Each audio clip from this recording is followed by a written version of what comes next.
So you're thinking about sailing Virgin Voyages, the cruise line that swore it would reinvent cruising.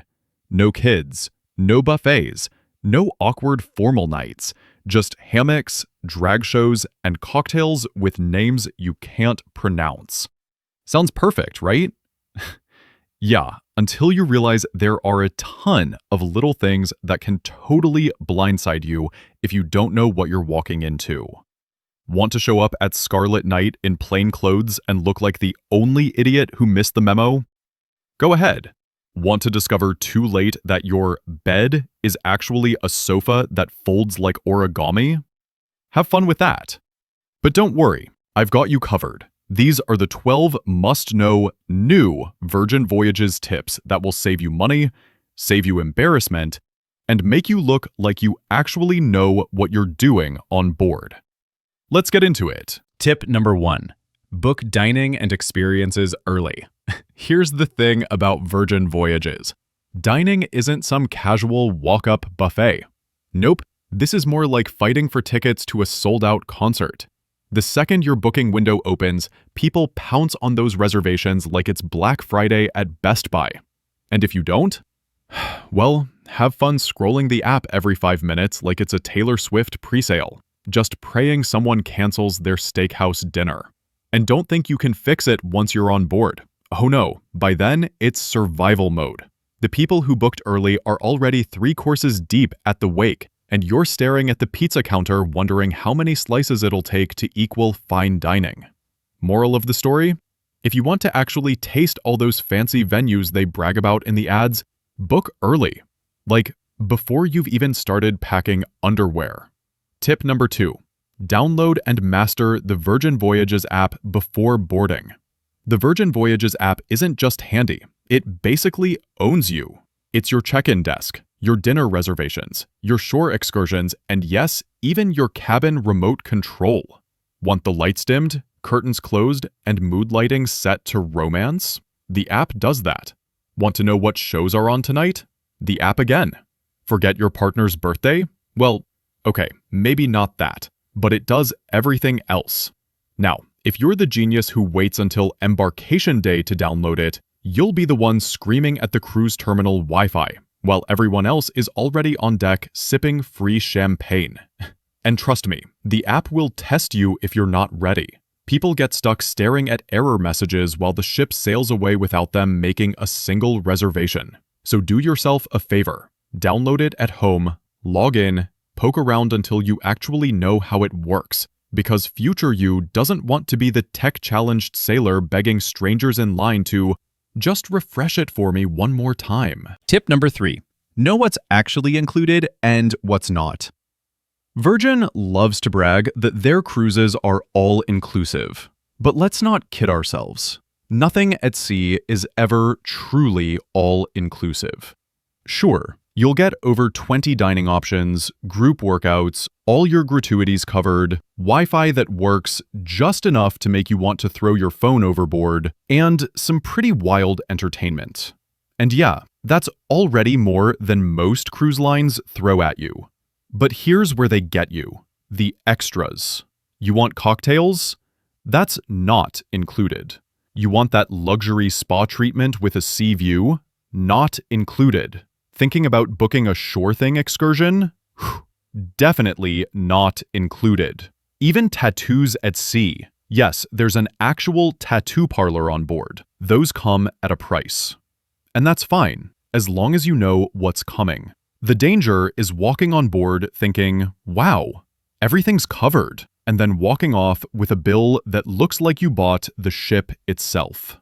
Virgin gives you a lot. But don't fall into the trap of thinking you won't spend another cent. Trust me, the cruise line is counting on you to drop extra cash once you're already hooked. Tip number 4. Understand the bar tab system. Here's where Virgin Voyages really messes with people's heads. Every other cruise line has the good old drink package. Pay a fortune up front, and then you spend the whole week trying to get your money's worth by downing pina coladas at 10 a.m.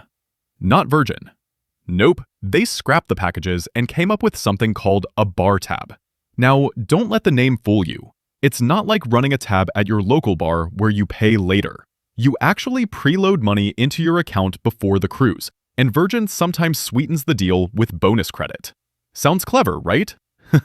Except this is where people get tripped up. You think you're being responsible by only putting a few $100s in, until you realize every cocktail is designer, every wine glass is premium, and suddenly your bar tab disappears faster than your dignity at Scarlet Night.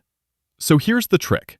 Decide how much you're actually willing to spend before you sail. Load it up, take advantage of the bonus credit if it's offered, and stick to it. Because trust me, nothing kills the Virgin vibe faster than realizing your all-inclusive holiday now comes with a drinks bill that looks like you've been sponsoring the entire crew. Tip number 5. Plan around the cabin layouts. Virgin did something interesting with their standard cabins. Instead of giving you 2 normal beds or even a traditional queen, most of them come with these sofa beds that fold out like some kind of origami puzzle. By day, it's a couch. By night, it's a bed.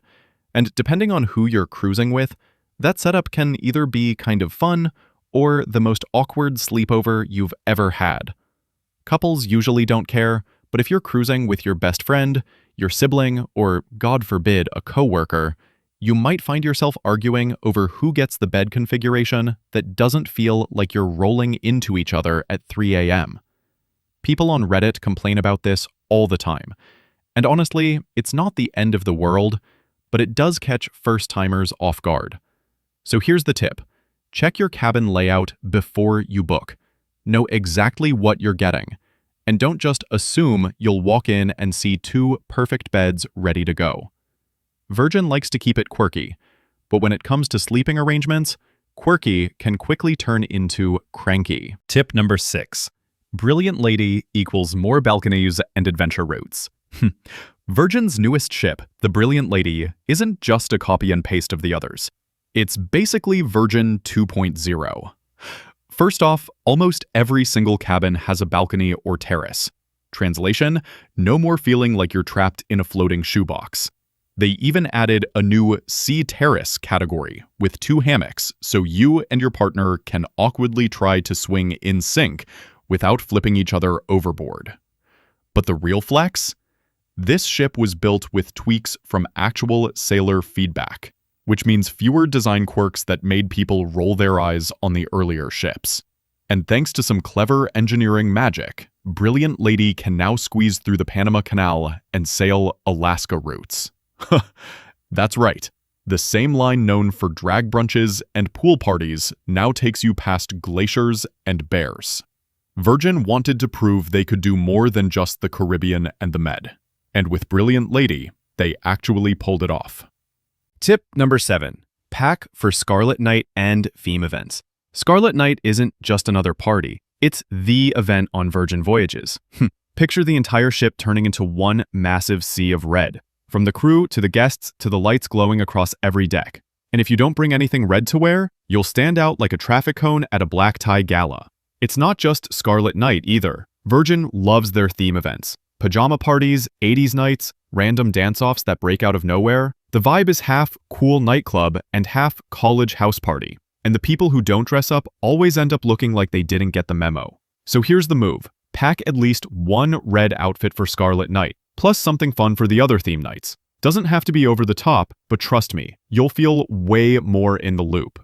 Virgin Voyages is all about being part of the show. And if you show up in your plain white tee while everyone else is glowing neon, well, you'll just look like someone's dad who wandered in by mistake. Tip number 8. Embarkation Day power moves. Embarkation Day can make or break your cruise vibe. Most people step on board and immediately do one of 2 things. They either head straight to the buffet with their luggage still strapped to their backs, or they wander around like lost puppies trying to figure out where the heck their cabin is. Don't be that person. Here's how you do it right. First, connect to the Wi-Fi and double-check all your reservations in the app. If something slipped through the cracks, now's your chance to fix it before the ship turns into a madhouse. Second, skip the obvious dining spots. Everyone else is crowding the galley like it's the last meal on Earth. Meanwhile, the smarter sailors are grabbing a calm, sit-down lunch at the wake or razzle-dazzle with 0 wait. And finally, use that first hour to actually explore. Learn where the theaters are, find the secret bars, figure out which deck lets you sneak to the pool without walking past 300 lounge chairs. If you do this on day one, you'll look like you've been cruising Virgin for years. If you don't, you'll still be the person 3 days in asking strangers, "Hey, do you know how to get to the dock house?" Tip number 9. Sure things excursions fill fast, but last-minute spots open. Virgin likes to call their excursions sure things, which sounds cute until you realize just how fast they vanish. The second the booking window opens, people are in there like it's the Hunger Games, clawing for snorkeling spots, food tours, and those bougie private beach days. Blink, and the best stuff is gone. But here's the twist most newbies don't know. Cancellations happen all the time. People overbook, people change their minds, or they realize maybe dropping $300 to ride a donkey up a hill isn't the best use of their vacation cash. And when they cancel, those spots pop right back into the app. So don't freak out if everything looks sold out. Keep checking during the cruise, especially late at night or early in the morning. I've seen people score excursions halfway through the trip that were long gone on day one. Patience pays off. And if all else fails, just skip the shore thing entirely and enjoy the ship while it's empty, because half the fun of Virgin is feeling like you've got the place to yourself when everyone else is ashore. Tip number 10. Pack smart. Style meets comfort. Virgin Voyages doesn't do dress codes. You won't find captains in tuxedos or old-school gala nights where they expect you to drag around a ball gown. That's great news if you hate formality, but here's the catch. Virgin passengers still dress to impress. Think trendy nightclub vibes. Casual, but with flair. If you rock up in nothing but cargo shorts and flip-flops, you'll stick out like the guy who wandered in from the wrong ship. Here's the move.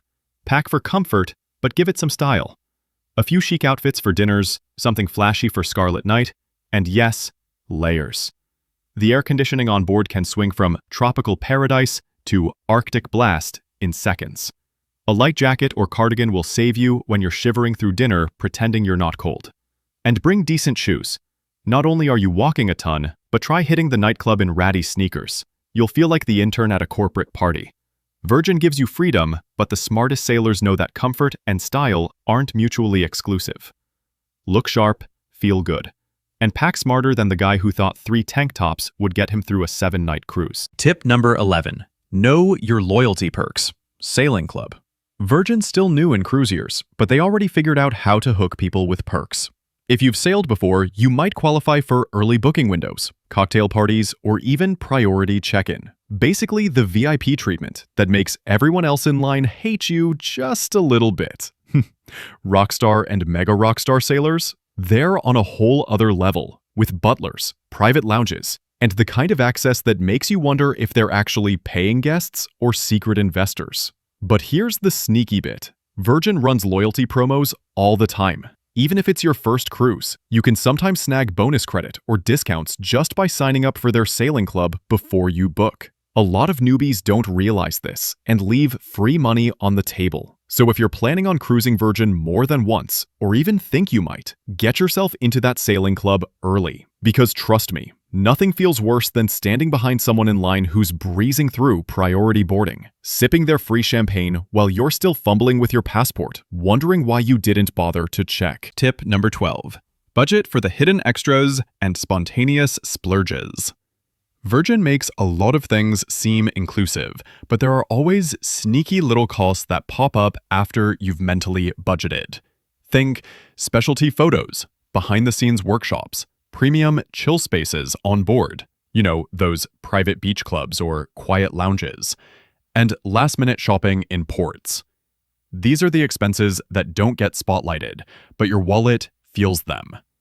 Also, plan for spontaneous splurges. Maybe you'll get caught up in a midnight cocktail party, or there's a pop-up experience on board, a DJ, a wine tasting, etc., that wasn't in your plans. You'll want to say yes. So here's the move. Set aside a fun fund, a buffer in your budget for surprise treats. Maybe it's 10 to 20% extra on top of what you think you'll need. Because the vacation of a lifetime, it's not just about what you planned. It's about being able to say yes when something unexpectedly awesome comes along, without stressing about your bank balance later. And that's it. 12 brand new Virgin Voyages tips to save you from looking like a clueless first-timer. Because nothing's worse than stepping on one of the trendiest cruise ships at sea and instantly blowing it by showing up to Scarlet Night in beige. So, which of these are you guilty of? Or better yet, which one are you pretending you already knew? Drop it in the comments. I'll be checking.